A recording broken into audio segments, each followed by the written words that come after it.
to the Alter Ego Leadership Podcast with Craig Rochelle. In this 20-minute podcast, Craig will be discussing leadership principles based on his book, Alter Ego, Becoming Who God Says You Are. All leaders occasionally feel inadequate or insecure. In this podcast, Craig will help you lay down who you think you are so you can become the leader you're supposed to be. Well, welcome out to the Alter Ego Leadership Podcast. Hi, my name is Sam Roberts. I'm one of the directional leaders here at LifeChurch.tv with my pastor, Craig Rochelle, our senior pastor here at Life Church, and the author of Alter Ego, Becoming Who God Says You Are. Today on this leadership podcast, we are going to talk about the very, very important topic of integrity in leadership. Now, I've worked with Craig and had the privilege to do so for 15 years now. Has it been that long? It has been that long. My, how time flies, man. How old were you when you started? I was 22 years old. Man. Unbelievable. Yeah. Yeah. And you had no kids then? I had no kids at the time, and today I have 5. Trying to catch you, but which is one short. I am one short. It seems like I'm always a day late and $1 short on catching Craig in anything.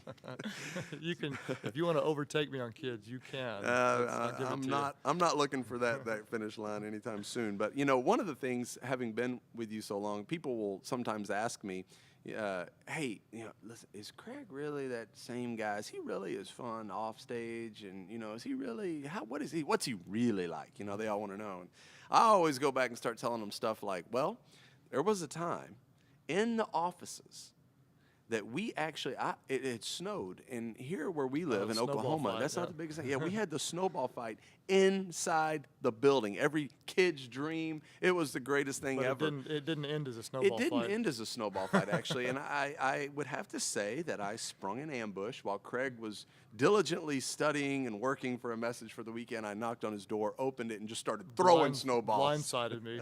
I did. I gave you no fair warning.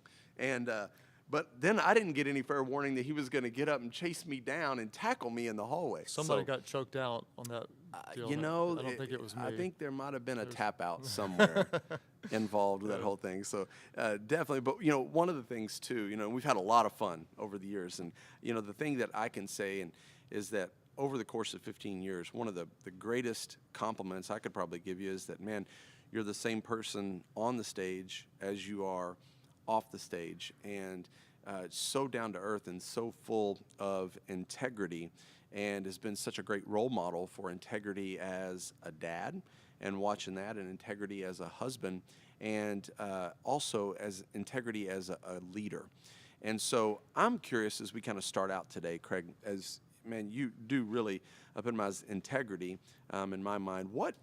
There's a lot of definitions out there, a lot of people talking about it and whatnot, but from you, can you give us, man, your simplest definition of integrity? Well, first, thanks for the big compliment. That means more to me than you know.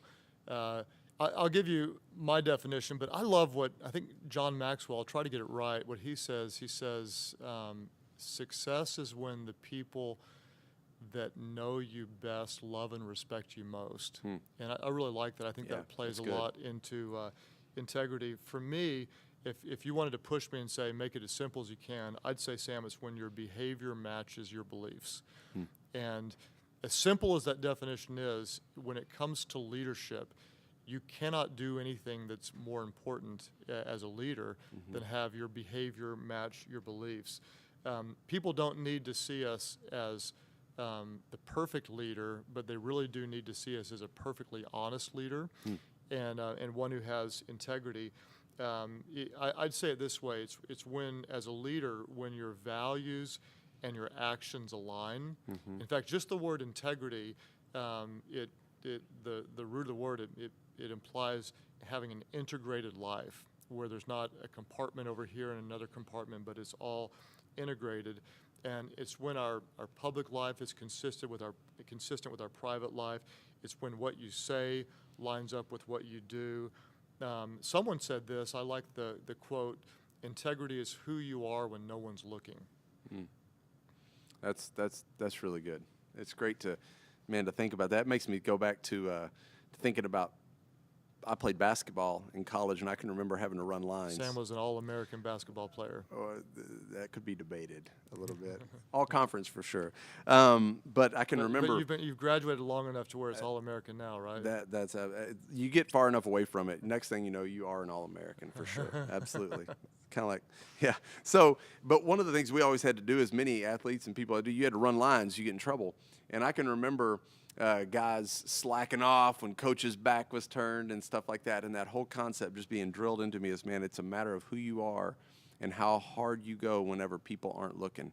And it's such a big deal, the idea of an integrated life. In fact, the other day, it was interesting, I'll bring this up. I was talking to one of your daughters, and I was actually trying to convince her that she needed to come babysit for my kids. And I was doing my very best. And here's what she said. She said, well, you know, she was so gracious and so great about it. But what she said really stuck with me. She said, well, you know, I would love to, and I think it would be great, and I would be honored to be able to babysit your kids, but I don't think with the current stage of our family's life cycle, it would be the best thing for my family in the way I can serve my family as a whole. And I'm sitting there, I have no ability to argue with that. I'm like, well, oh, that's great, yeah. But, you know, I tell you, here's what sticks out to me on the integrity side. I needed her to babysit at my house. You needed some date night with Amy, I think, is what was going on. But what was great was her response. Here's the thing. I've heard you lead that way for years about saying no to good things, to say yes to the best things, to have integrity. But here's what it says to me.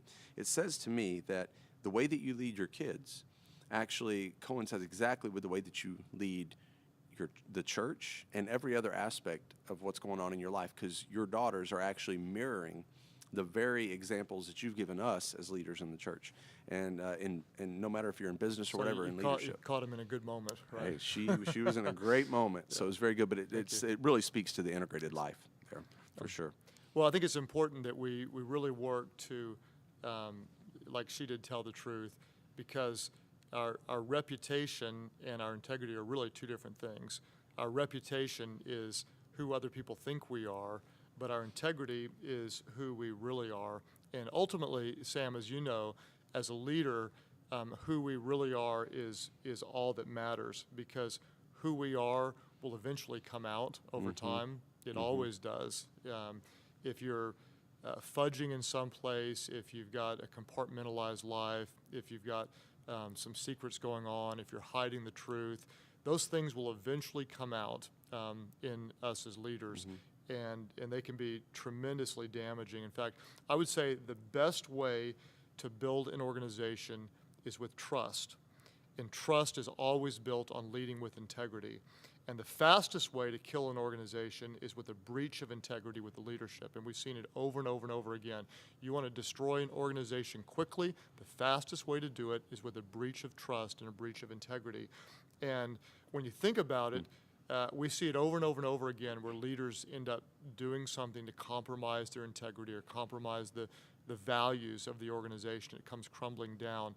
But what most people don't think about is a leader doesn't generally bring things crashing down all at once. They actually do it one step at a time, and they'll do something that's just kind of cross a gray line, and then cross another one, and then another one. One day they wake up and they've crossed 7 or 8 or 9 or 12 lines, and they find themselves in a very, very compromised situation. They didn't jump across all those lines all at once. They did it one day at a time. And that's one reason we need to really make sure we've got checkpoints to stop us from compromising early on, or we can find ourselves in a place we never wanted to be. You know, one of the things I know that you talk about is finishing strong and being able to finish, and that really epitomizes integrity. And I think about even today as we sit here and talk, time and time again, you see things come out in the media where we thought someone was one way, but yet they're a different way. And what I want to do is I want to talk to you a little bit about one of your heroes and distant mentors in the faith, Billy Graham. You had a unique opportunity last year to be able to meet him and talk to him. And that guy, I think to myself, is what a man of God who has finished strong. Talk to me about how that time, that meeting, and the way that he's lived his life with integrity has given him a platform well beyond anything in evangelical circles, and just talk about how that integrity has penetrated and made a difference in your life. Well, that's a great question. Not just in my life, but I think Dr. Graham, in many ways, won an audience with people who were not Christians by the life of integrity that he lived. And they set out early on and made very specific decisions that they'd be transparent about finances, that he'd never be alone with a woman besides his wife, that they would have the strictest level of accountability through and through their organization. And so there were people who are naturally skeptical toward organizations, toward success, toward Christian ministries that said, well, hey, they do things, they're above reproach. And I think he literally earned an audience with some that wouldn't have listened otherwise. Yep. And most people, when they think of Dr. Graham, they think of integrity. And that's the reason why his ministry's been so effective. That's one of the many reasons, is because people believe in who he is. And to, I don't want to share too much, but to meet with him in his own home and see the humility of a man, I'm telling you, he is who he says he is through and through. And you can see that's why he's been so effective throughout the decades.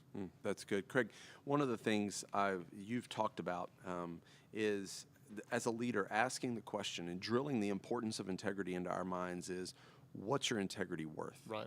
Can you talk a little bit about that? Yeah, I like to talk to our staff and our leaders with just a question is, what is your integrity worth? Back years ago, when I was in high school, I played for a coach, and we were on a trip in another city. We went and played putt-putt golf. And afterwards, I did what a lot of kids did. I kept my putt-putt golf ball, came back to the hotel, and my coach found out, and he went crazy, brought me outside and said, I'm off the team. And I can't be off the team. And so I begged for mercy, and he said, if you go back and return the golf ball and apologize, you can be on the team. And he said, because if you'll steal a golf ball, you could steal something else. And I never will forget what he told me after I humbled myself and apologized to the putt-putt guy. He said, Craig, when you have integrity, that's all that matters. And if you don't have integrity, that's all that matters. That's good. And so I like to ask the question, what is your integrity worth? In that case, my integrity was worth a putt-putt golf ball. I traded my integrity to steal a putt-putt golf ball. And in any organization, you could ask people, what is your integrity worth? Some people might embezzle a ream of paper to take home for personal. Well, your integrity is worth about $6 or $7. Or they might lie on a resume. Or they might exaggerate the truth in a message to teenagers. Or they might make themselves look better. That's what their integrity is worth. And ultimately, Sam, we have to remember that if we have integrity, that's all that matters as a leader. And if we don't have integrity, that's all that matters as a leader.